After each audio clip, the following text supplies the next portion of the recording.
Good evening, Christ Church family and friends. I love our church at night. We have the altar now set up with the Nativity. It's the second week in Advent, so we have lit 2 candles each week. We light another one in the anticipation of the coming of Christ. It's a beautiful, beautiful season.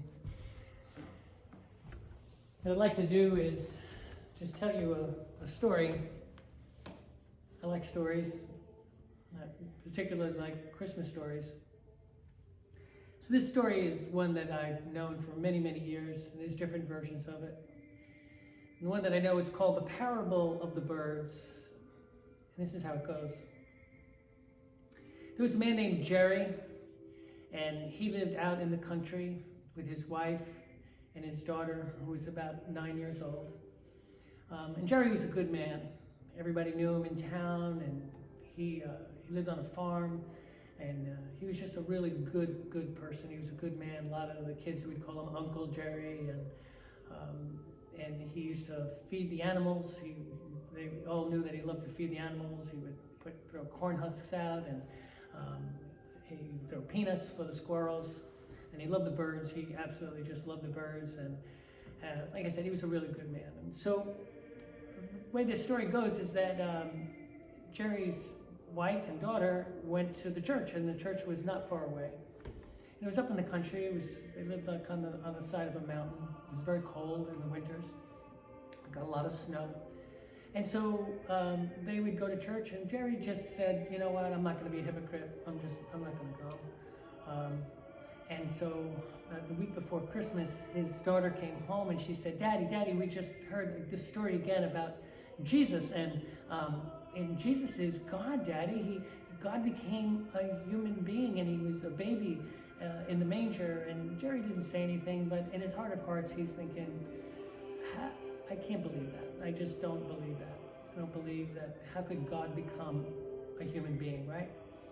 And so then Christmas Eve comes, and it was one of those nights where the snow had started falling early in the day, and the snow was coming down very heavily. It was a real snowstorm. And so the snow's coming down really heavy, and Jerry's sitting in his favorite chair, and he was reading a book, and it's Christmas Eve, right? And all of a sudden he hears thud, and he gets up, and something had hit the window, and he was startled, and didn't know what it was, and so he went back to his book, and then he started hearing another thing. So boom, and it hit the window again. And so this time he went outside, and he saw, to his really dismay, that birds were trying to fly into his window. They saw light, and they were trying to come in.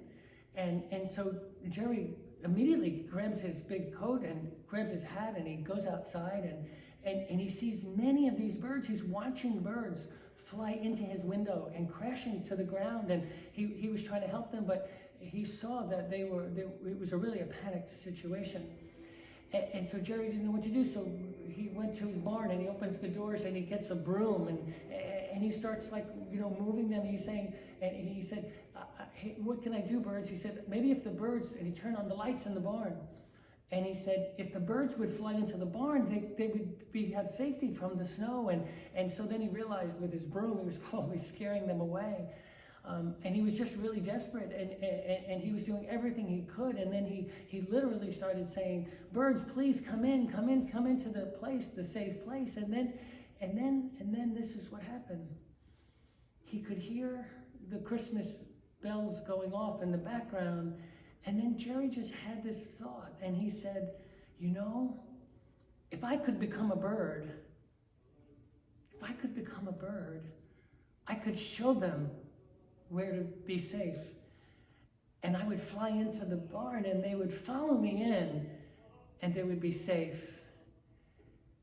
And then as those bells were going off, Christmas Eve had come, and people were celebrating the birth of Jesus, and then Jerry had an epiphany, and he understood that God became Jesus to save us. I love that story, and It's the message of Christmas. God was in Christ, reconciling the world to himself. And so I want to say, God bless you. Thank you for your faithfulness. Thank you for your love. Don't give up on the Lord. He is with us in this very, very, very difficult time. I'll turn up the sound and let you watch this beautiful altar for another minute. God bless you.